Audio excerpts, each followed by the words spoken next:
ఈ రీజియన్ లో ఈ నోస్ ఏదైతే ఉందో ఈ నోస్ రీజియన్ లో మ్యూకస్ ఉంటుంది, దాన్ని నీరు చేరింది అంటారు. యాక్చువల్లీ ఎస్పెషల్లీ బయట అయితే దీన్ని సర్జరీ చేస్తారు, కండ పెరిగింది అని చెప్తారు. యాక్చువల్లీ అది కండ పెరగడం కాదు, కానీ ఎప్పుడైతే ఈ మ్యూకస్ అనేది ఫామ్ అవుతుందో వాటరీ లిక్విడ్ ఏదైతే ఇక్కడ నోస్ రీజియన్ లో అక్కడ డిపాజిట్ అవుతుందో అక్కడ మజిల్ స్వెల్ అవుతుంది. స్వెల్ కావడం వల్ల అక్కడ వాపు పెరుగుతుంది. వాపు పెరిగినప్పుడు ఈ మొత్తం కూడా బ్లాకేజ్ వస్తుంది. ఈ కొంతమందిలో ముక్కు దూలం అనేది వంకర పోయింది అని చెప్తారు, దాన్ని నాసల్ సెప్టమ్ డీవియేషన్ అంటారు. ఈ సందర్భంలో ఈ బ్రీత్ తీసుకొని ఎక్కువ ప్రాబ్లం ఉంటుంది. దీని లక్షణాలు ఎలా ఉంటుంది, ఎస్పెషల్లీ హెడేక్ లో ఫోర్ హెడ్ లో పెయిన్ ఉంటుంది, బ్రీత్ తీసుకోవడంలో ప్రాబ్లం ఉంటుంది.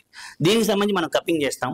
ఈ పాయింట్స్ డిసైడ్ చేసి అక్కడ ఏదైతే ప్రాబ్లం ఉందో ఆ ప్రాబ్లమ్ కప్స్ ప్లేస్ చేసి స్మాల్ ఇన్సిషన్స్ తీసుకుంటాం.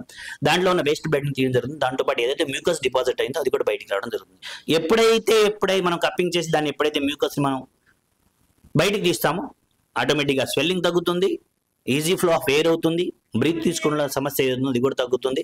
ఇది న్యాచురల్ ట్రీట్మెంట్, చాలా తక్కువ ఖర్చుతో విత్ ఇన్ ద లిమిట్స్ లో దీనికి మన సర్జరీకి వెళ్లకుండానే దీనికి ట్రీట్మెంట్ చేయించుకోవచ్చు. ఇది సైనస్ కి సంబంధించిన బెస్ట్ రిజల్ట్స్ ఇస్తుంది కప్పింగ్.